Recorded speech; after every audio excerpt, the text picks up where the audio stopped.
दूसरे लोग जब रीबॉर्न होते हैं तो कोई टाइगर बनता है, कोई स्नेक, जिस पर मेरी हालत बिल्कुल अलग निकलती है। क्योंकि मैं रीबॉर्न होकर एक लेक बन जाता हूँ, बल्कि सही बोले तो 2 मीटर से भी छोटा एक पडल बनता हूँ। मैं एक डेजर्ट के बिल्कुल बीच में पड़ा रहता हूँ और अपनी ही वाटर को धीरे धीरे इवेपोरेट होते देखता रहता हूँ, जिस पर मुझे फील होने लगता है कि ज्यादा देर नहीं लगेगी और मैं डिहाइड्रेशन से मर जाऊंगा। जैसे ही डिस्पेयर शुरू होता है तभी अचानक मेरे माइंड में एक सिस्टम पैनल पॉपअप होता है, जिस पर दिखता है कि मेरे पास 2 लेवल 1 स्किल्स हैं, स्पिरिट रेन और वाटर बाइंडिंग, और एक 100 एनर्जी पॉइंट्स बाकी हैं। आगे दिखता है कि अपग्रेड्स के जरिए मैं इवॉल्व होकर सेक्रेट स्प्रिंग लेक बन सकता हूँ, जो हर चीज को हील करता है। फिर एलिमेंटल लेक बन सकता हूँ, जो विंड, फायर, लाइटनिंग और थंडर कंट्रोल करता है। और फिर डिवाइन लेक बन सकता हूँ, जो सब पर मास्टरी करता है। लेकिन मैं आगे एक्सप्लोर करने ही वाला होता हूँ कि सिस्टम रेड अलर्ट फ्लैश करता है। होस्ट के पास इवेपोरेशन डेथ से पहले सिर्फ 12 घंटे बचे हैं। यह देखकर मैं तुरंत सिस्टम फंक्शन समझने में लग जाता हूँ।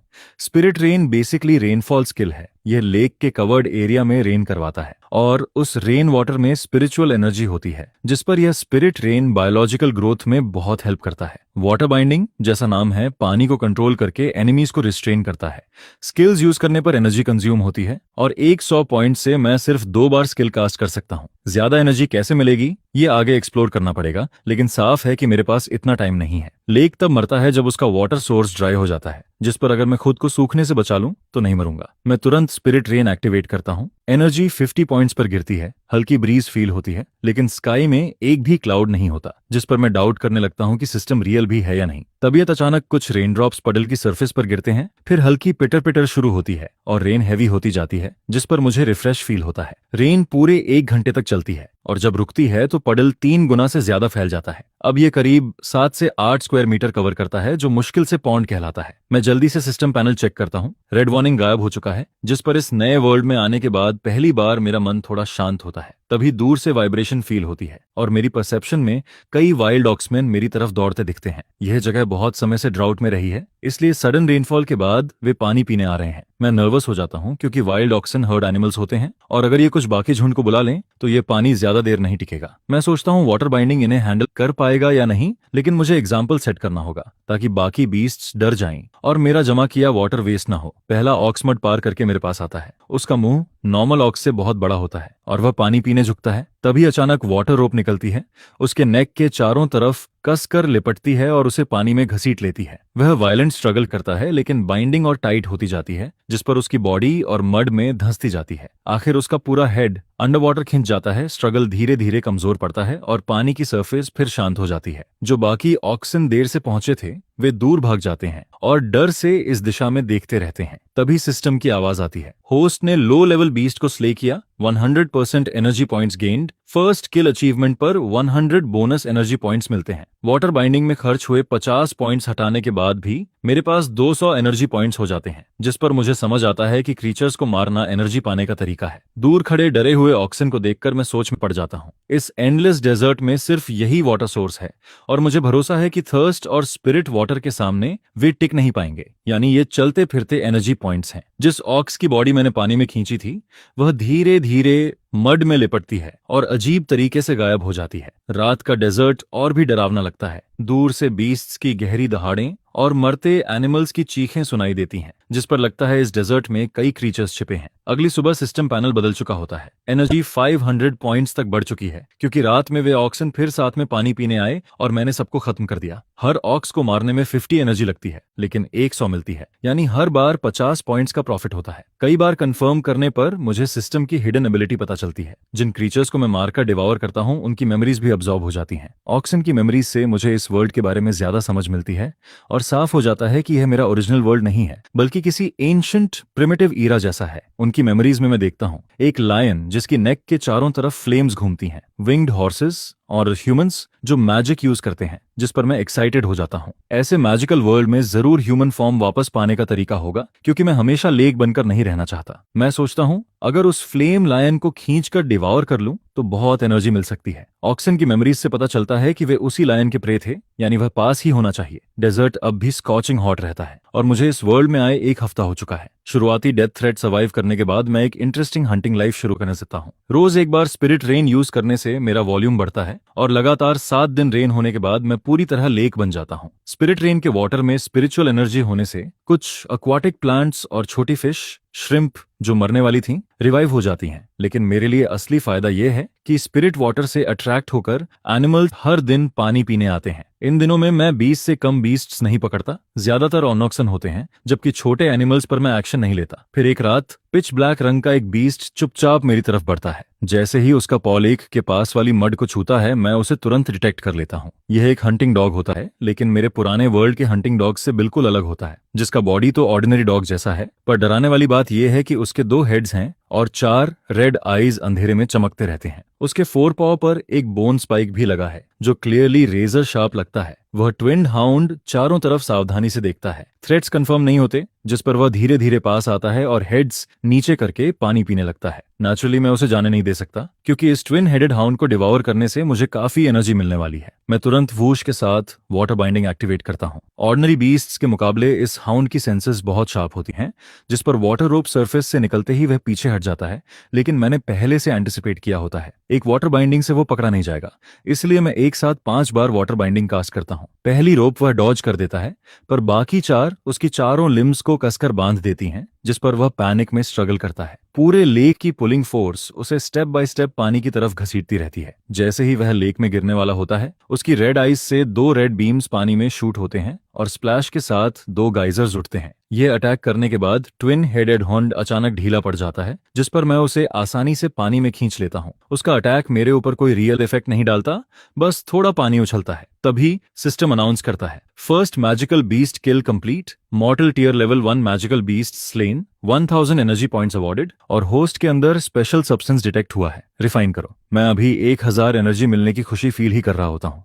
तभी सिस्टम स्पेशल सब्सटेंस की बात करता है। थोड़ा सोचकर मैं उसे रिफाइन करने का डिसाइड करता हूँ। रिफाइनमेंट कंप्लीट होता है। होस्ट ने 2 tier 1 hell hound essences refine कर लिए। इन्फॉर्मेशन अब्सॉर्ब होने के बाद 500 एनर्जी पॉइंट्स मिलते हैं। अब मुझे समझ आता है कि ट्विन हेडेड हाउंड को हेल हाउंड कहते हैं और वह mortal tier level 1 magical beast था, और मरने से पहले जो 2 रेड बीम्स निकले थे वे असल में उसकी आईज थीं। सिस्टम इन्फॉर्मेशन के मुताबिक इस वर्ल्ड के क्रीचर्स, चाहे मैजिकल बीस्ट्स हों या ह्यूमंस, स्ट्रेंथ के हिसाब से mortal tier, transcendent tier, epic tier और डिवाइन टियर में डिवाइड हैं, और हर टियर में 10 लेवल्स होते हैं जो सिस्टम लेवल रैंकिंग से मैच करता है। ऊपर के टियर्स हैं या नहीं ये अननोन है, लेकिन कंपेयर करने पर मुझे लगता है कि ऑक्सन की मेमोरीज वाला फ्लेम लायन शायद मॉर्टल टियर लेवल 3 है, जबकि मैं अभी मॉर्टल टियर लेवल 1 हूँ। फिर भी मेरी ट्रू फॉर्म लेक होने के कारण कई स्किल्स मुझ पर इफेक्टिव नहीं होते। मैं सिस्टम से पूछता हूँ लेवल अप कैसे करूं, जिस पर जवाब मिलता है कि 2000 एनर्जी कंज्यूम करके लेवल 2 पहुंच सकता हूं। सुरक्षा के लिए मैं पहले लेवल 2 पहुंचने का डिसाइड करता हूं,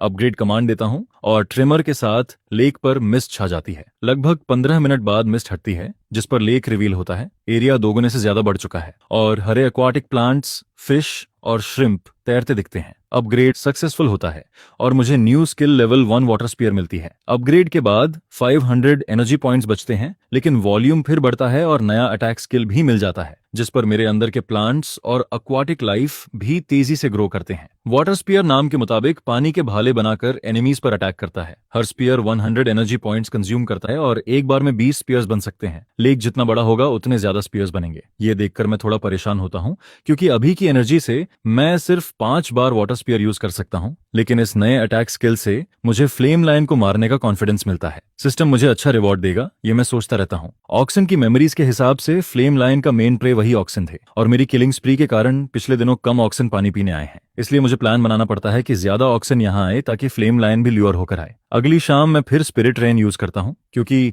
इतनी स्प्रेडविड रेन ही ऑक्सन को अट्रैक्ट करेगी। रात होते ही कई ऑक्समैन सावधानी से लेक के पास आते हैं और बार बार किनारा चेक करते हैं। कुछ अनयूजुअल नहीं मिलता, जिस पर वे बड़े घूंट भरकर पानी पीने लगते हैं। मेरे करंट वॉल्यूम के साथ मुझे पानी बचाने की जरूरत नहीं होती, लेकिन फ्लेम लायन को ल्यूर करने के लिए मैं शांत रहता हूँ। तीसरे दिन ज्यादा एनिमल्स लेक के आसपास इकट्ठा हो जाते हैं। कुछ वाटर बर्ड्स भी खेलते हुए स्प्लैश करते हैं और मैं पेशेंटली वेट करता रहता हूँ, जिससे कंप्लीट सेफ्टी का इल्यूजन बनता रहता है। जब आसपास के सारे एनिमल्स यहाँ आने लगते हैं, तब फ्लेम लायन को भी यहीं हंट करना पड़ेगा। स्पिरिट इन्फ्यूज्ड वाटर पीकर एनिमल्स और हेल्थी लगते हैं, जैसे जूसी मीट के टुकड़े फ्लेम लायन के फीस्ट के लिए तैयार हों। 2 और दिन बीत जाते हैं, लेकिन फ्लेम लायन नहीं आता, जिस पर मैं किनारे पर नहाते ऑक्समैन को देखकर मुश्किल से खुद को अटैक करने से रोकता हूँ। आखिर चौथे दिन दूर मेरी परसेप्शन में एक लायन दिखता है। जिसकी नेक के चारों तरफ फ्लेम्स घूमती रहती हैं और वह यहीं आ रहा होता है। मेरी एक्साइटमेंट से लेक की सरफेस पर रिपल्स बनने लगते हैं, पर साथ ही नर्वस भी फील होता है क्योंकि पहली बार लेवल 3 मैजिकल बीस्ट हंट करने जा रहा हूं और ये फ्लेम लायन क्लियरली ऑर्डिनरी नहीं है। मैं ऑनेस्टली श्योर नहीं हूं कि सक्सीड करूंगा या नहीं। जब फ्लेम लायन लेक से करीब 500 मीटर दूर होता है, किनारे के बीस्ट्स रिएक्ट करते हैं और भागने की तैयारी करते हैं। खासकर पानी में खेलते ऑक्सन पैनिक होकर किनारे चढ़ने की कोशिश करते हैं। मैं पानी को कंट्रोल करके लेक के बॉटम में अंडरकरंट बनाता हूं और एक ऑक्स को बार बार किनारे पहुंचने से रोकता रहता हूं। तभी वुश के साथ फ्लेम लायन किनारे पहुंचता है और ऑक्स के नेक को बाइट कर देता है, जिस पर तुरंत पानी का बड़ा हिस्सा ब्लड से लाल हो जाता है। कुछ ही पलों में ऑक्स स्ट्रगल बंद करता है और मर जाता है, और जैसे ही फ्लेम लायन उसे छोड़ने वाला होता है, मैं तुरंत वाटर बाइंडिंग एक्टिवेट करता हूं। लेक से 3 वाटर रोप्स उछलते हुए फ्लेम लायन की तरफ बढ़ते हैं। फ्लेम लायन चौंक जाता है, लेकिन चालाकी से ऑक्स की डेड बॉडी रोप्स की तरफ फेंक देता है, जिस पर ये रोप्स मेरे कॉन्शियसनेस से कंट्रोल होती हैं और बहुत फ्लेक्सिबल रहती हैं। वे इंस्टेंटली ऑक्स को डॉज करती हैं और फ्लेम लायन के चारों तरफ लिपटती रहती हैं। फ्लेम लायन अपना बड़ा सा मुंह खोलता है और एक फायरबॉल शूट करता है, जो एक रोप से टकराकर उसे पूरी तरह इवेपोरेट कर देता है, लेकिन बाकी 2 रोप्स उसके नेक और एक फोरपॉ के चारों तरफ कसकर बंध जाती हैं, जिस पर टग ऑफ वॉर शुरू होता है। फ्लेम लायन सच में एक्स्ट्रॉर्डिनरी निकलता है। अपनी रॉ स्ट्रेंथ से पूरे लेक की पुलिंग फोर्स को रेजिस्ट करता रहता है। उसकी नेक के चारों तरफ जलती हुई फायर रिंग फैलती रहती है, जो बाइंडिंग रोप्स को वेपराइज करने की कोशिश करती है। मैं 3 वुश के साथ फिर से 3 वाटर स्पीयर्स पानी से शूट करता हूं। एक सीधा फ्लेम लायन के फोरहेड की तरफ जाता है और बाकी 2 पीछे पीछे आते हैं। फ्लेम लायन जोर से रोर करता है और अपने मुंह से फायर का क्लाउड छोड़ता है, जो धीरे धीरे आगे जमा होता रहता है। पहला स्पीयर उसमें घुसते ही इवेपोरेट हो जाता है, दूसरा स्पीयर भी जाता है। फायर क्लाउड हिलता है पर खत्म नहीं होता, जिस पर मेरा टेंशन बढ़ता है। मैं तीसरे स्पीयर को कंट्रोल करता हूं। क्रिटिकल मोमेंट पर उसकी डायरेक्शन बदल देता हूं, जो ऊपर से बाईपास करते हुए सीधे नीचे की तरफ शूट होता है। फ्लेम लायन दर्द से चिल्लाता है।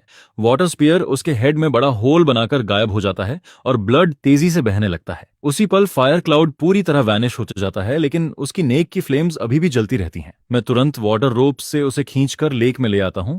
सरफेस धीरे धीरे शांत हो जाती है। यह हंट मेरी सारी एनर्जी खत्म कर देता है। मैं पूरी तरह ड्रेन्ड फील करता हूं, लेकिन आखिरकार मैंने टियर 3 मैजिकल बीस्ट डिवावर कर लिया होता है। सिस्टम अनाउंस करता है, mortal tier level 3 flame lion devoured, 3000 energy points gained, abnormal energy detected, refine it.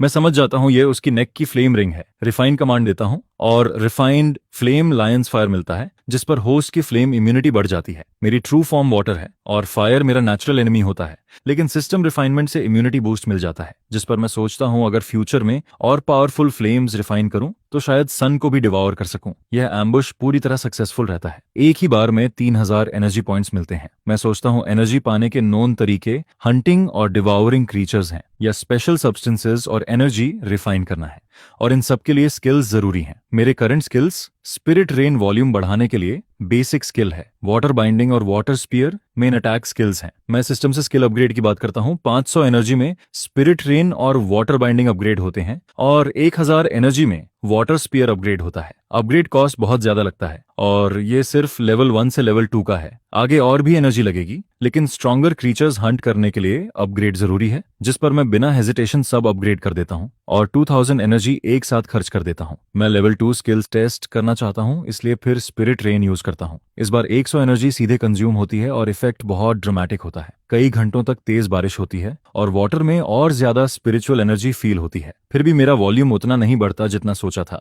जिस पर मैं ध्यान से अपने पूरे बॉडी को सेंस करता हूं और कुछ नोटिस करता हूं। थोड़ी दूर मड में एक सीड पता नहीं कहां से आया होता है, जो ग्रीडली स्पिरिट रेन अब्सॉर्ब करता रहता है और आसपास का पानी भी खींच लेता है। मैं इरिटेट और क्यूरियस दोनों होता हूं, जिस पर जानने के लिए लेक का पानी उस सीड पर फ्लड कर देता हूं। करीब 15 मिनट बाद वह अब्सॉर्ब करना बंद करता है। पीनट जितना छोटा सीड 15 मिनट का लेक वाटर पी जाता है, जो बिल्कुल अब्सर्ड लगता है। मेरी परसेप्शन में सीड सेटिस्फाइड होकर हिलता है, दोनों तरफ लीव्स निकालता है और तेजी से ग्रो करता है। कुछ ही देर में 1 मीटर से बड़ा ट्री बन जाता है और मड के नीचे 2 मीटर से लंबी रूट्स मेरी तरफ फैलती रहती हैं। मैं तुरंत वाटर स्पीयर यूज करता हूं और उसके ट्रंक पर अटैक करता हूं। बैंग के साथ ट्रंक टूट जाता है और मेरे माइंड में गोस्टली क्राइज गूंजती हैं। रूट्स की ग्रोथ रुक जाती है। सिस्टम मैसेज आता है, म्यूटेटेड ब्लडथॉर्न ट्री के साथ कनेक्शन एस्टैब्लिश हुआ, सिम्बियोसिस या सर्वेंट बाइंडिंग चूज करो। मुझे पता चलता है ब्लडथॉर्न ट्री नॉर्मली डेजर्ट का कॉमन ट्री है, पर यह म्यूटेट होकर ब्लड और सोल्स डिवावर करके स्ट्रांग बनता है और पहले जब मैं बीस्ट्स हंट करता था तब ये सीड सीक्रेटली उनका ब्लड और सोल्स खाता रहा। अब स्पिरिट रेन से इरिगेट होकर यह स्प्राउट हुआ है। मैं केयरफुली सोचकर सिम्बायोसिस चूज करता हूँ क्योंकि मुझे ज्यादा क्रीचर्स हंट करके एनर्जी और लेवल चाहिए,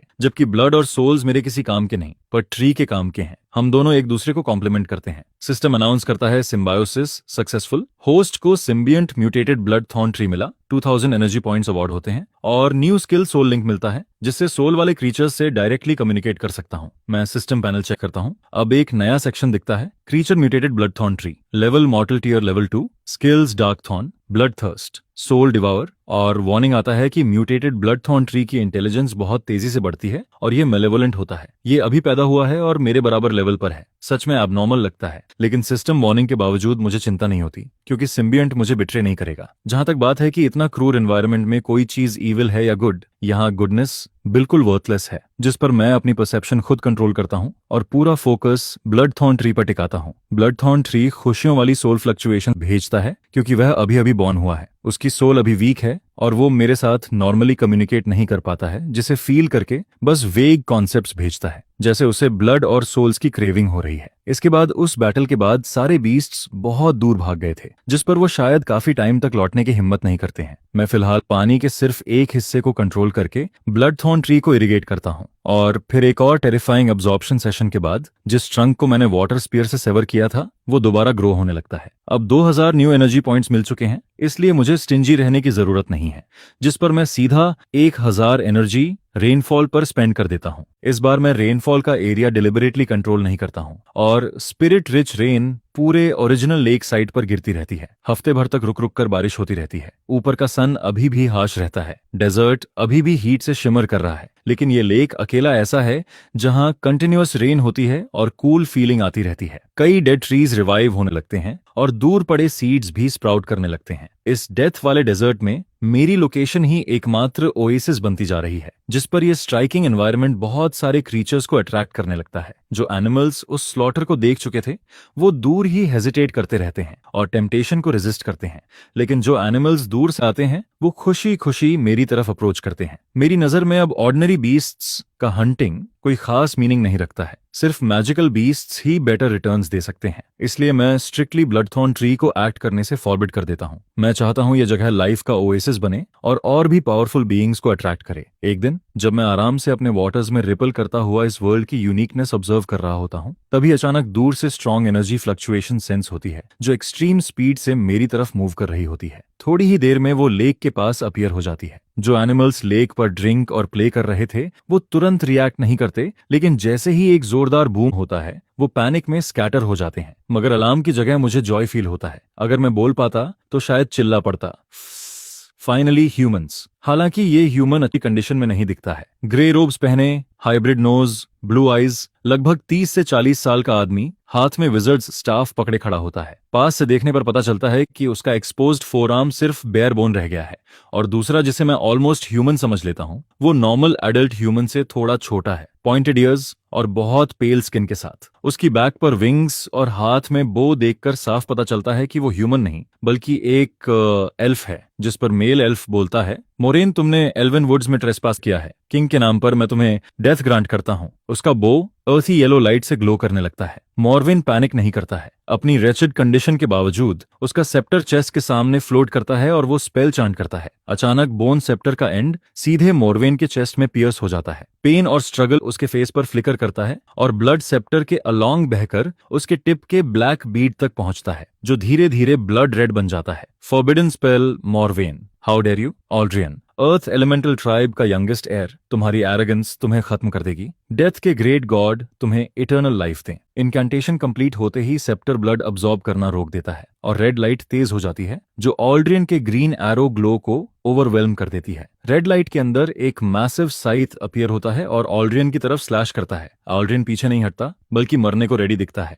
उसकी विंग्स जोर से बीट करती हैं और एक giant earthen yellow sword instantly launch हो जाता है। इसके तुरंत बाद ऑल्ड्रियन एक सांस में 100 मीटर पीछे रिट्रीट कर जाता है। येलो सोर्ड रेड साइथ से कोलाइड करता है, मगर कोई अर्थ शैटरिंग साउंड नहीं होता। सोर्ड कुछ पल रेजिस्ट करता है और फिर डिस्ट्रॉय हो जाता है। इस मोमेंट पर ऑल्ड्रियन पीछे देखे बिना आगे भागता है। रेड साइथ की डेडली हार्वेस्ट से एस्केप करने की कोशिश करता है, मगर सब बेकार जाता है। ऑल्ड्रियन को स्क्रीम करने का भी टाइम नहीं मिलता। उसका हेड साइड में गिर जाता है जबकि बॉडी आगे कुछ दूरी तक दौड़ती रहती है। ये देखकर मोरवेन आखिर खड़े रहने की स्ट्रेंथ खो देता है और ग्राउंड पर कोलैप्स हो जाता है। मैं साइड से साइलेंटली ऑब्जर्व करता रहता हूँ, अपनी प्रेजेंस रिवील करने की हिम्मत नहीं करता, डिस्कवरी से डरते हुए। मेरी परसेप्शन में एक टेरिफाइंग एग्जिस्टेंस अभी भी मौजूद रहता है और सच में ऑल्ड्रियन को हार्वेस्ट करने के बाद भी डेथ साइथ वैनिश नहीं होता, बल्कि अपने ब्लेड पर एक आई बना लेता है। इंडिफरेंस, फियर, डेथ, ये वर्ड्स किसी भी क्रीचर्स के माइंड में आते हैं जो उस आई को देखता है। मोरवेन डर से स्काई में उस ब्लड रेड साइथ को देखता रहता है। उसका माउथ ओपन रहता है मगर वर्ड्स नहीं निकलते। एक स्विश के साथ साइथ वैनिश होता है और मोरवेन का हेड उसके बॉडी से अलग हो जाता है। ऑल्ड्रियन की कॉर्प्स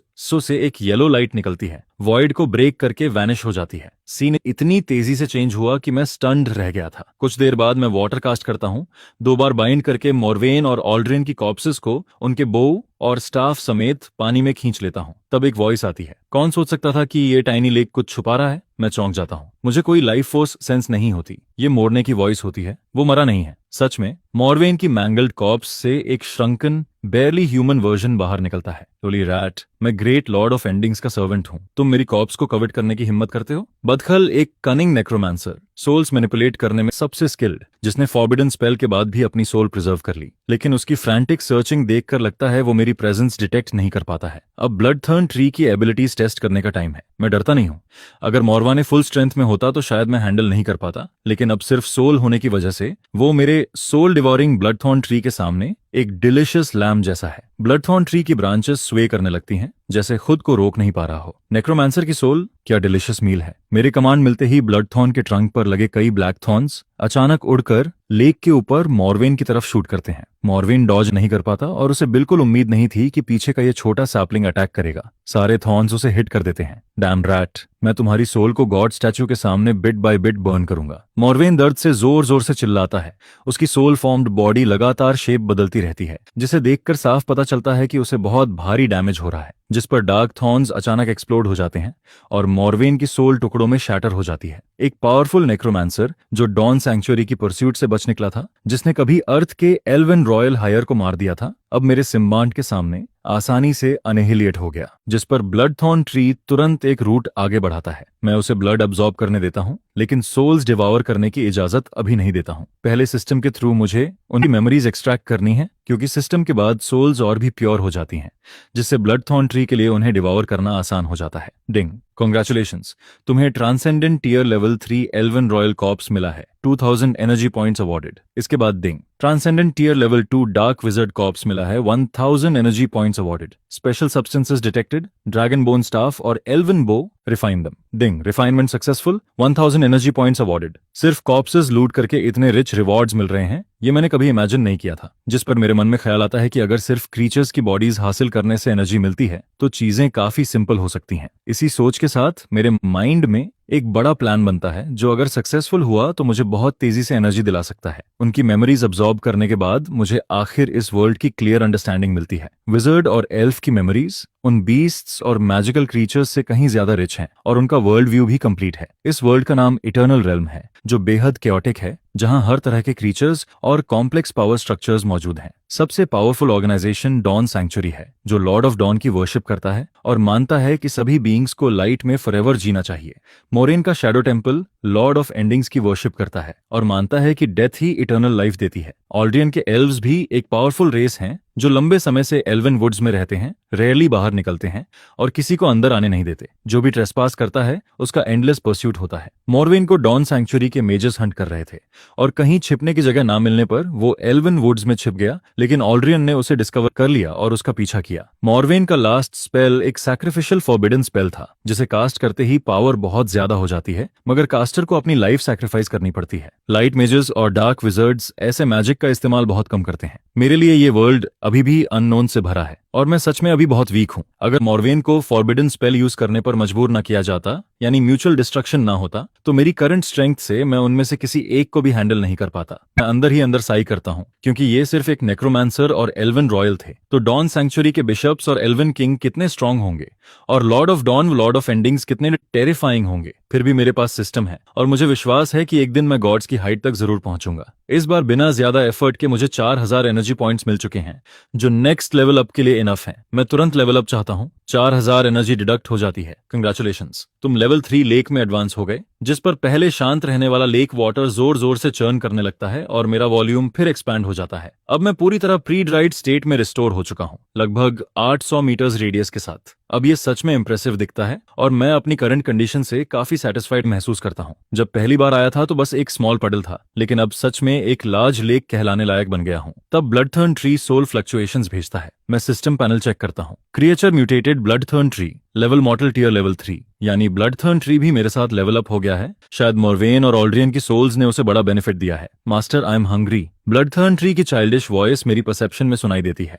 अब वो सीधे मुझसे कम्युनिकेट कर सकता है और यही मैं चाहता था। रोज अकेले रहना, किसी से बात ना करना, अगर ऐसा चलता रहता तो गॉड बनने से पहले ही मैं पागल हो जाता। जिस पर टाइम पास करने के लिए मैं ब्लडथॉर्न ट्री से खेलता हूँ और उसे बोलना प्रैक्टिस करवाता हूँ, जैसे कोई फादर अपने छोटे बेटे को बोलना सिखाता है। यहाँ आने के बाद कई महीनों में कुछ बॉटम टियर बीस्ट्स और कुछ मैजिकल क्रीचर्स के अलावा मैंने कोई ऑर्गेनाइज्ड रेस नहीं देखी, ना ही कोई ह्यूमन ट्राइब दिखा। ये मुझे फ्रस्ट्रेट करता है, क्योंकि इंटेलिजेंट रेसेस से कनेक्शन के बिना सिर्फ खुद पर डिपेंड करके पता नहीं अगला अपग्रेड कब आएगा। लेक एक्सपैंड होने के साथ मेरी विजन भी बढ़ती है, फिर भी इस डेजर्ट का एंड कहीं दिखाई नहीं देता, जिससे मैं थोड़ा डेस्परेट महसूस करता हूँ। एक सुबह मैं कैजुअली ब्लडथॉर्न ट्री के साथ खेल रहा होता हूँ, जिसकी इंटेलिजेंस अब 11 या 12 साल के ह्यूमन चाइल्ड जितनी हो चुकी है। मैंने उसे एक नाम भी दिया है, अपने सरनेम चू के आधार पर उसका नाम थॉर्न रखा है। अचानक मेरी परसेप्शन में हूफ बीट्स की आवाज सुनाई देती है, जैसे हजारों ट्रूप्स यहाँ चार्ज कर रहे हों, जिस पर मैं सोचता हूँ शायद ह्यूमन आर्मी आ रही है और ये गुड न्यूज लगती है। लेकिन जैसे ही टारगेट्स मेरी विजन में आते हैं,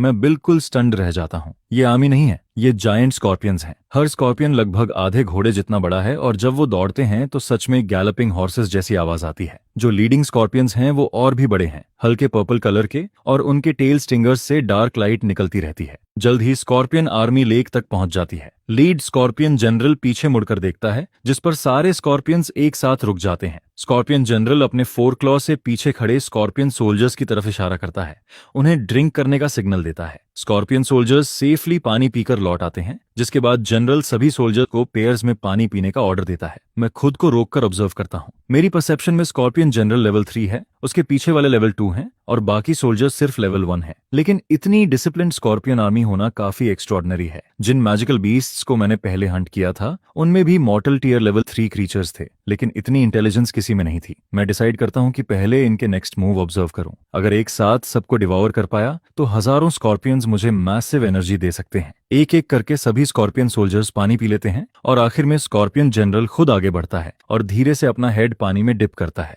जब मैं अभी भी सोच ही रहा होता हूं कि अटैक करूं या नहीं, तभी अचानक एक चेंज होता है। दूर से एक थंडरस साउंड आता है, जो स्कॉर्पियन आर्मी से भी ज्यादा लाउड है। ध्यान से फील करता हूं तो पता चलता है ये एक लिजर्ड आर्मी है, जिसका लीडर भी लेवल 3 ऑरा रेडिएट कर रहा है, जिस पर लिजर्ड आर्मी स्कॉर्पियंस को चारों तरफ से सराउंड कर लेती है और उन्हें लेक के पास ट्रैप कर देती है। मैं मन ही मन सोचता हूँ, क्या अब ये एक फुल रेशियल बैटल होने वाला है? अगर ऐसा हुआ तो मैं आराम से दोनों की फाइट का बेनिफिट ले सकता हूँ। लिजर्ड आर्मी के घेरने के बाद स्कॉर्पियन आर्मी थोड़ी देर के लिए पैनिक हो जाती है। स्कॉर्पियन जनरल के पास पानी पीने का टाइम नहीं रहता। वो तुरंत अपना क्लॉ वेव करता है और आर्मी को बैटल स्टेशंस का कमांड देता है। लिजर्ड आर्मी आगे प्रेस करती है, स्कॉर्पियन आर्मी बार बार पीछे रिट्रीट करती है और कई स्कॉर्पियंस आधे पानी में आ चुके होते हैं। दोनों साइड्स के बीच टेंशन काफी हाई हो जाता है, लेकिन मैं कीनली नोटिस करता हूं कि ना स्कॉर्पियन जनरल और ना लिजर्ड जनरल एक दूसरे पर डायरेक्ट अटैक करने का इरादा दिखाते हैं।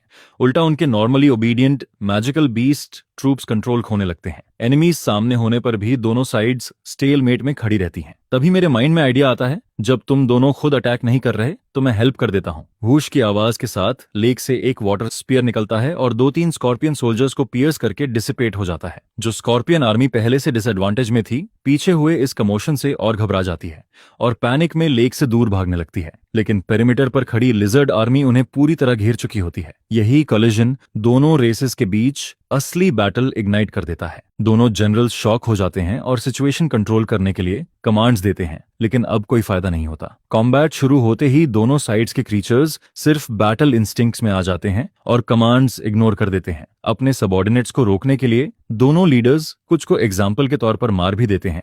फिर भी स्कॉर्पियन और लिजर्ड आर्मीज और ज्यादा फ्रेंजी में लड़ती रहती हैं। ये देखकर मुझे सरप्राइज होता है। लगता है इन दोनों रेसेस के बीच डीप ग्रज है। फिर मैं उन जनरल्स को देखता हूं जो अभी भी आपस में फाइट नहीं कर रहे, जिससे सिचुएशन और इंटरेस्टिंग लगती है। इतनी हेट्रेड के बाद भी उनके लीडर्स रिस्ट्रेंड लगते हैं, जैसे फाइट करने से डर रहे हो। मेरे माइंड में बस एक रीजन आता है, शायद कोई और ज्यादा पावरफुल एग्जिस्टेंस है जिसने इनके बीच वॉर फॉरबिड कर रखा है। मैं सोचता हूँ आखिर ऐसा कौन हो सकता है जो इतनी मैसिव रेसेस को इंटिमिडेट करे। मुझे अर्जेंसी फील होने लगती है क्योंकि लेक की एनॉमली कभी ना कभी डिस्कवर होगी, मगर अभी नहीं, क्योंकि मैं अभी स्ट्रांग नहीं हूँ। मेरा लेक फॉर्म मारना आसान नहीं है, लेकिन मुझे पता है इस वर्ल्ड में बहुत पावरफुल स्पेल्स मौजूद हैं। बैटल अब अनअवॉइडेबल हो चुकी है। दोनों जनरल्स एक दूसरे से फाइट नहीं करते, बल्कि साथ साथ लेक की तरफ वॉक करते हैं। उन्होंने वाटर स्पीयर को लेक से निकलते देखा था, जिसने स्कॉर्पियन सोल्जर्स को स्टार्टल्ड किया और बैटल ट्रिगर हुआ। दोनों बीस्ट लेक के एज को केयरफुली ऑब्जर्व करते हैं, मगर कुछ नहीं मिलता। लिजर्ड जनरल गुस्से में अपना मैसिव जॉ खोलता है और ग्रीन वेनम स्प्यू करता है। वेनम सरफेस पर तेजी से फैल जाता है और जिस फिश और श्रिम्प को छूता है वो तुरंत बेली वाइड करके ऊपर तैरने लगते हैं। मैं बिल्कुल स्टिल रहता हूँ, परफेक्ट अपॉर्चुनिटी का वेट करता हूँ। आखिर स्कॉर्पियन जनरल खुद को रोक नहीं पाता। उसका टेल स्टिंगर रेड ग्लो करता है और इंस्टेंटली डजन स्ट्राइक्स बनाकर पानी में शूट करता है। पानी में स्प्लैश होता है, मगर कोई रिस्पॉन्स नहीं आता। दोनों बीस्ट्स कंफ्यूज्ड हो जाते हैं। उन्हें लेक में कोई स्पेशल प्रेजेंस फील नहीं होती और प्रोबिंग अटैक्स बेकार जाते हैं। स्कॉर्पियन जनरल लिजर्ड जनरल को ग्लांस करता है और उसे लेक में एंटर करने का सिग्नल देता है। आखिर लिजर्ड्स एम्फीबियस होते हैं, जबकि स्कॉर्पियंस प्योर टेरेस्ट्रियल हैं। लिजर्ड जनरल स्कॉर्पियन जनरल पर 2 बार रोर करता है और कॉशियसली पानी में उतरकर बॉटम की तरफ डाइव कर जाता है। यही परफेक्ट अपॉर्चुनिटी है। मैं तुरंत एक्ट करता हूँ। पानी के अंदर 4 वाटर रोब्स बनती हैं, पावर मल्टीप्लाइड होती है और लिजर्ड को रेजिस्ट करने का टाइम नहीं मिलता। पानी मेरा डोमेन है। उसके चारों लिम्स टाइटली बाइंड हो जाते हैं, सिर्फ उसकी टेल वीकली स्टर करती है। मैं वाटर करेंट्स कंट्रोल करता हूँ और उसकी स्ट्रगल के रिपल्स खत्म कर देता हूँ। साथ ही वाटर स्पीयर यूज करता हूँ और लिजर्ड जनरल बिना रेजिस्टेंस के पियर्स होकर मर जाता है। फिर मैं पानी को कंट्रोल करके उसकी बॉडी रैप कर लेता हूँ ताकि ब्लड लेक को रूइन ना करे।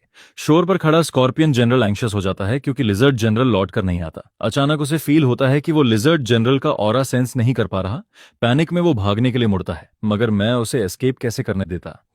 वही 4 वाटर रोप्स पीछे से स्कॉर्पियन जनरल को डंपलिंग की तरह रैप कर लेती हैं और सीधे पानी में ड्रैग कर लेती हैं। पानी में स्कॉर्पियन जनरल की कॉम्बैट पावर बहुत कम हो जाती है। उसका टेल स्टिंगर मेरे लेक फॉर्म के खिलाफ यूजलेस हो जाता है। बिना सरप्राइज के मैं एक सिंगल वाटर स्पीयर से उसकी लाइफ ले लेता हूँ। इस तरह सबसे पावरफुल स्कॉर्पियन और लिजर्ड जनरल्स दोनों मेरे हाथों मारे जाते हैं। शोर पर फियर्सली लड़ रही दोनों रेसेस आधे से ज्यादा कैजुअलिटीज झेल चुकी होती हैं। मैं लेक वाटर को रिवर्स सर्ज में कंट्रोल करता हूँ और जो भी स्कॉर्पियंस और लिजर्ड्स अभी फाइट कर रहे होते हैं उन्हें पानी में स्वीप कर लेता हूँ। फिर वेव्स उठाकर सबको खत्म कर देता हूँ। पानी के अंदर बैटल से एग्जॉस्टेड मैजिकल बीस्ट्स जल्दी ही फ्लोटिंग कॉर्प्सेस बन जाते हैं। पूरा लेक ब्लड रेड हो जाता है। किनारों पर सेवर्ड लिम्स और टेल्स बिखरे रहते हैं। पूरा सीन ग्रूसम बन जाता है। मैं सबसे पहले पानी के अंदर सभी कॉर्प्सेस रिफाइन करता हूँ और blood of souls blood thorn tree को डिवॉर करने देता हूँ। मेमोरीज से पता चलता है कि दोनों रेसेस का एक साथ लेक पर आना काफी सिग्निफिकेंट है। लिजर्ड और स्कॉर्पियन जनरल्स की मेमोरीज में मुझे एक ही पर्सन दिखता है, एक एल्फ जो डार्कनेस में छिपा है, मगर विंग्स और पॉइंटेड ईयर्स उसकी आइडेंटिटी रिवील करते हैं। उस एल्फ ने दोनों रेसेस को डेजर्ट थरोली सर्च करने और अनोमलीज रिपोर्ट करने का ऑर्डर दिया था। मैं सोचता हूँ आखिर एल्व्स इस डेजर्ट की इन्वेस्टिगेशन क्यों कर रहे हैं। ये सिर्फ ऑल्ड्रिन के लिए नहीं हो सकता, क्योंकि अगर सिर्फ वही होता तो पूरे डेजर्ट की सर्च जरूरी नहीं थी। मुझे कुछ ऑमिनस महसूस होता है। एक अनप्रेसिडेंटेड क्राइसिस का एहसास होता है। क्या इतनी जल्दी फिर से एल्व्स से सामना होगा? ये सोचकर मैं प्रिपरेशन की जरूरत समझता हूँ। पानी में लगभग 2000 कॉर्प्सेस हैं और स्कॉर्पियन व लिजर्ड जनरल्स भी मैंने मारे हैं, जिससे करीब 20,000 एनर्जी पॉइंट्स मिल चुके हैं। जैकपॉट वॉर प्रॉफिट सच में बेस्ट होते हैं। मैं खुशी से शोर की तरफ देखता हूँ, जहां अभी भी 3 से 4,000 कॉर्प्सेस पड़े हैं। अचानक मिला ये विंडफॉल इतना सडन होता है कि मुझे हल्का चक्कर सा फील होता है, लेकिन फिर भी मैं अपनी ग्रीड को रोकता हूँ और किनारे पड़े कॉर्प्सेस को डिवॉर नहीं करता। जिस पर जब मैं अपने एनर्जी पॉइंट्स को पहली बार 5 डिजिट्स क्रॉस करते देखता हूँ तो मैं उतना खुश होता हूँ जितना अपनी पास्ट लाइफ में पहली बार 5 डिजिट सैलरी मिलने पर भी नहीं हुआ था। थोड़ी देर सोचने के बाद मैं डिसाइड करता हूँ कि अब सिस्टम का बड़ा अपग्रेड करना चाहिए, जिसके बाद मैं अपना लेवल 5 तक बढ़ाता हूँ और स्पिरिट रेन, वाटर बाइंडिंग और वाटर स्पीयर तीनों को भी लेवल 5 तक अपग्रेड करता हूँ। अपग्रेड सक्सेसफुल हुआ। कंग्रेचुलेशंस, मुझे एक नया स्किल मिलता है, टाइडल फोर्स, जो लेक की पूरी ताकत के साथ ऑप्रेसिव फोर्स अनलीश कर सकता है और हर बार यूज करने पर 500 एनर्जी कॉस्ट करता है। फिर मैं सिस्टम पैनल दोबारा चेक करता हूँ, जिस पर 20,000 से ज्यादा एनर्जी गिरकर सिर्फ 5,000 पॉइंट्स रह जाती है। अगला अपग्रेड करने के लिए 30,000 एनर्जी चाहिए। सच में इजी कम इजी गो होता है। एनर्जी पॉइंट्स के साथ भी बिल्कुल ऐसा ही हो रहा है। लेकिन मेरे मन में एक बुरा शक पैदा होता है, और अगर वो रियल हुआ तो जितनी भी एनर्जी मिलेगी मुझे सब खर्च करनी पड़ेगी, फिर भी शायद इनफ नहीं होगी, क्योंकि जब स्कॉर्पियंस और लिजर्ड्स को एल्फ से ऑर्डर्स मिले थे तो बाकी रेसेस को भी जरूर मिले होंगे। इस डेजर्ट की सारी रेसेस शायद एल्वन कंट्रोल में हैं। इसका मतलब एल्व्स के साथ कॉन्फ्रंटेशन अनअवॉइडेबल है। इस बार स्कॉर्पियन और लिजर्ड के जनरल्स मेरे लेक पर इसलिए आए थे क्योंकि उन्होंने अनोमली डिटेक्ट की थी और इन्वेस्टिगेट करने आए थे।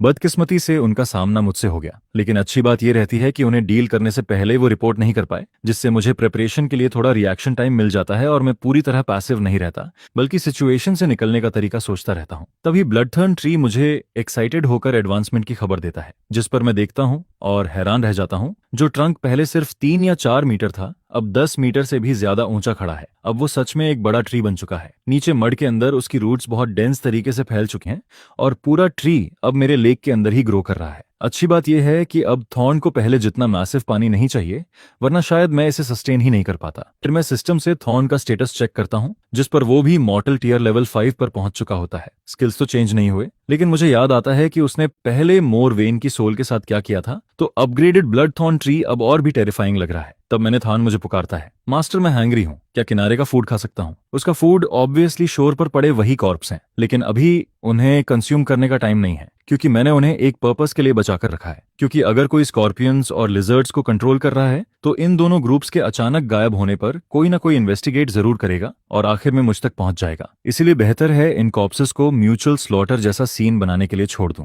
जिस पर इन्वेस्टिगेटर ये सीन देखकर और दोनों जनरल्स को मिसिंग पाकर यही सोचेगा कि वो सर्वाइविंग बीस्ट्स के साथ कहीं और भाग गए। अगर मैं सही से हाइड रहूं तो उनके पीछे की पावर लेक पर ज्यादा फोकस नहीं करेगी। साथ ही ये कॉर्प्सेस कार्निवोर्स के लिए फ्री फूड भी हैं, जो मैजिकल बीस्ट्स को अट्रैक्ट करेंगे और मुझे ज्यादा एनर्जी दिलाएंगे। एक गहरा क्राइसिस सेंस हमेशा मुझ पर बना रहता है। जब हंट करने के लिए मैजिकल बीस्ट्स नहीं होते, तब मैं फ्यूचर डेवलपमेंट प्लान करता हूँ और साथ ही अपने 3 ऑफेंसिव स्किल्स की प्रैक्टिस करता रहता हूँ। इसके बाद मैं थॉर्न के साथ कोऑर्डिनेटेड कॉम्बैट भी प्रैक्टिस करता हूँ। मुझे पता चलता है कि स्पिरिट रेन के बाद जब मैं बाकी 3 स्किल्स यूज करता हूँ तो उनकी पावर बढ़ जाती है। मेरा नया स्किल टाइडल फोर्स और थॉर्न का डार्क थॉर्न साथ में यूज करने पर बहुत अच्छी सिनर्जी दिखाते हैं। फुर्सत में मैं लेक के प्लांट्स और एनिमल्स को ऑब्जर्व करता हूँ। स्पिरिट इन्फ्यूज्ड वाटर से नर्चर होकर लेक के क्रीचर्स बहुत तेजी से ग्रो कर रहे हैं। तैरती हुई फिश और श्रिम्प को देखकर मैं सोचता हूँ, क्या फ्यूचर में श्रिम्प सोल्जर्स और क्रैब जनरल्स कल्टीवेट करूं? तभी मेरी परसेप्शन में एक अजीब छोटा क्रीचर शोर पर दिखाई देता है। उसका शेप गेको जैसा है, लेकिन उसकी बैक पर ब्लैक विंग्स हैं, जो मेरी पास्ट लाइफ की फॉरेन ड्रैगन मूवीज की याद दिलाती हैं। बस बहुत छोटा वर्जन लगता है। इस दुनिया में आने के बाद मैंने जितने क्रीचर्स देखे हैं वो सब पास्ट लाइफ से काफी बड़े रहे हैं। यहाँ तक कि स्कॉर्पियंस आधे घोड़े जितने बड़े हो गए थे, लेकिन ये गेको बिल्कुल पास्ट लाइफ के गेको जैसा ही है। अभी ये गेको एक स्कॉर्पियन के हेड में घुसने की कोशिश करता है। स्कॉर्पियन का पूरा बॉडी हार्ड एक्सोस्केलेटन से कवर्ड है, इसलिए अंदर जाना आसान नहीं है। लेकिन ये गेको बिना एफर्ट के अपना क्लॉ एक बार स्क्रैच करता है और छोटा होल बना देता है, जिसके बाद वो अंदर घुस जाता है। कुछ देर बाद वो सेटिस्फाइड होकर बाहर निकलता है, फिर अलर्ट होकर आसपास देखता है और खुशी से दूसरे लार्ज कॉर्प्स की तरफ बढ़ता है। उसकी छोटी आंखें इंटेलिजेंस से चमक रही होती हैं। ये सीन मेरी क्यूरियोसिटी बहुत बढ़ा देता है। मैं क्वाइटली वाटर बाइंडिंग कास्ट करता हूँ। एक पानी की रोप जमीन के साथ साथ गेको की तरफ बढ़ती है, जिस पर जैसे ही गेको लिजर्ड के हेड से बाहर निकलता है, मेरी वाटर रोप पहले से तैयार रहती है और उसके छोटे बॉडी को कसकर बाइंड कर देती है। गेको पैनिक में मचलता है और अपने शार्प क्लॉज से रोप को काटने की कोशिश करता है, लेकिन इस बार उसने गलत अंदाजा लगाया। पानी का कोई फिक्स्ड फॉर्म नहीं होता, उसके छोटे क्लॉज कितने भी शार्प हों, वाटर को कैसे काटेंगे? मैं मजे से इस स्ट्रेंज गेको के साथ खेलना चाहता हूँ, तभी वो अचानक गायब हो जाता है। मैं शॉक हो जाता हूँ। पूरी सेंसिंग करने पर पता चलता है कि वो स्कॉर्पियन कॉर्प्स के अंदर छिप गया है, लेकिन वो फ्री कैसे हुआ और कॉर्प्स के अंदर कैसे गया ये समझ नहीं आता। हवा में वाटर रोप अभी भी बाइंडिंग शेप में रहती है, जिससे साफ है कि उसने फोर्स से खुद को छुड़ाया नहीं। मुझे इंटरेस्ट आता है और मैं सोचता हूँ, देखता हूँ तुम कितनी बार एस्केप कर पाते हो। मैं हार नहीं मानता और 4-5 वाटर रोप्स फिर बनाता हूँ, जो एक साथ गेको को रैप कर लेती हैं। स्कॉर्पियन कॉर्प्स के अंदर छिपना भी बेकार साबित होता है और पकड़ा हुआ गेको फिर गायब हो जाता है। वो पास में फिर प्रकट होता है और मैं तुरंत सेंस कर लेता हूँ जहां दूसरी वाटर रोप पहले से इंतजार करती है। लगातार 4 बार ऐसा होने के बाद आखिर मैं समझ जाता हूँ कि ये लिटिल गेको कैसे एस्केप करता है। जब भी वाटर रोप उसे बाइंड करती है, उसकी छोटी विंग्स फ्लटर करती हैं और उसका बॉडी एक झटके में दूसरी जगह शिफ्ट हो जाता है। ये शायद कोई स्पेशल इनेट एबिलिटी है, लेकिन उसकी करंट एबिलिटी से वो दूर टेलीपोर्ट नहीं कर पाता, हमेशा पास में ही अपीयर होता है और डायरेक्शन भी कंट्रोल नहीं कर पाता। मैं उसे ब्लड थॉर्न ट्री के ट्रंक से टकराते देखता हूँ और पहले से प्लान बनाने लगता हूँ। ये मैजिकल गेको अपने दोनों क्लॉज से सिर रगड़ता है, सामने ट्री को देखता है और फिर तेजी से उस पर चढ़ने लगता है। टॉप तक पहुंचने से पहले ही ट्रंक पर उगे काले थॉर्न्स अचानक उसकी तरफ शूट करने लगते हैं, जिस पर वो गेको अपनी चारों क्लॉज से स्वाइप करता है और नॉर्मली इनविंसिबल डार्क थॉर्न को तोड़ दिया। यह देखकर ब्लड थॉर्न ट्री गुस्से से कांपता है और हर डायरेक्शन से कई और थॉर्न्स गेको की तरफ लॉन्च करता है, जिसके जवाब में रिएक्ट करने से पहले ही मैं 2 थॉर्न्स पर स्ट्राइक कर देता हूँ। इसके बाद टाइडल फोर्स इस्तेमाल करते ही लेक में मैसिव वेव्स उठने लगती हैं। पूरा लेक जैसे उलटने वाला होता है और एक भारी प्रेशर गेको की तरफ क्रश करने लगता है। वह हर तरफ से एक इनविजिबल फोर्स फील करता है, जिस पर अपने क्लॉज हिलाना तो दूर, इस बार उसके विंग्स भी फ्लटर नहीं कर पाते। तभी डार्क थॉर्न्स उसके पास पहुंचते हैं, लेकिन उसकी स्किन को बस हल्का सा टच करके रुक जाते हैं, जिस पर गेको अपनी 4 पॉ हिलाने की कोशिश करता है और एक प्लीडिंग जेस्चर करता है। उसकी इंटेलिजेंस इतनी हाई और स्पेशल एबिलिटीज इतनी पावरफुल देखकर मैं उसे सबड्यू करने का फैसला करता हूँ। तभी सिस्टम की आवाज आती है, डिंग, कांग्रेचुलेशंस, आपने ड्रैगन ब्लड लाइन और स्पेशल एबिलिटीज वाले ड्रैगनकिन लिजर्ड को सबड्यू किया। High potential, bind a servant, bind. यह सुनकर मुझे सोचने की जरूरत ही नहीं पड़ती, इतना मैजिकल बीस्ट मसल की तरह रखना तो नेचुरल है। बाइंडिंग सक्सेसफुल हो गया और 2000 एनर्जी पॉइंट्स मिल गए। Creature, dragonkin lizard, level mortal tier level 4, skills special shift, regeneration, dragon claw. इसके बाद वार्निंग आती है कि ड्रैगन्स नेचुरली वायलेंट होते हैं, इसलिए ड्रैगनकिन लिजर्ड के फुल अवेकनिंग पर बिट्रेयल से सावधान रहो। यह पढ़कर मुझे यकीन हो जाता है कि मेरा चॉइस सही है, क्योंकि इतनी पावरफुल पोटेंशियल वाली क्रीचर को बाइंड करने से फ्यूचर में बड़ा रिटर्न मिलने वाला है। और बिट्रेयल की बात रहे तो जब तक मैं अपनी स्ट्रेंथ से इसे सप्रेस करता रहता हूँ, इसके पास मुझे बेटरे करने की कोई रीजन नहीं है। बाइंडिंग कंप्लीट होने के बाद मैं टाइडल फोर्स का प्रेशर हटा देता हूँ और बहुत रिलक्टेंट ब्लड थॉर्न ट्री को उसके ईगर थॉर्न्स वापस खींचने देता हूँ, जिस पर ड्रैगनकिन लिजर्ड खुश होकर अपनी टेल वैग करता है, लेक में कूदकर कुछ लैप्स लगाता है और फिर शोर पर फीस्ट जारी रखने की इच्छा दिखाता है। लेकिन मैं नेचुरली मना कर देता हूँ, क्योंकि मुझे वो चीजें अभी भी चाहिए। साथ ही अगर ब्लड थॉर्न ट्री को फीस्ट नहीं करने दिया और न्यूकमर ड्रैगनकिन लिजर्ड को गॉज करने दिया, तो पहले से एंग्री ब्लड थॉर्न ट्री जरूर रेज करेगा। यह देखकर ड्रैगनकिन लिजर्ड रेजिस्ट करने की हिम्मत नहीं करता, उसके विंग्स फ्लटर करते हैं और वह धीरे धीरे उड़कर ब्लड थॉर्न ट्री की ब्रांच पर बैठ जाता है, जैसे वहीं सेटल होना चाहता है, जिस पर ब्लड थॉर्न ट्री मानता नहीं और अपनी ब्रांचेस हिलाता रहता है। ये दोनों लगातार स्क्वैबल करते रहते हैं और मैं हेल्पलेस होकर बस देखता रहता हूँ। दोनों मैजिकल बीस्ट्स की इंटेलिजेंस अभी हाई नहीं है, इसलिए मैं सिर्फ उन्हें मस्ती करने देता हूँ और स्ट्रिक्टली सीरियस हार्म करने से मना करता हूँ। एक हफ्ते बाद स्कॉचिंग सन की वजह से शोर पर पड़े कॉर्प्सेस लगभग सूख गए। इस दौरान मैं स्पिरिट रेन इस्तेमाल करने की हिम्मत नहीं करता, कहीं कोई एनोमली नोटिस न कर ले। फिर भी ब्लड थॉर्न ट्री और ड्रैगनकिन लिजर्ड दिन भर खेलते रहते हैं, लेकिन अब उनका रिलेशनशिप पहले से काफी हार्मोनियस हो गया है। वीवी,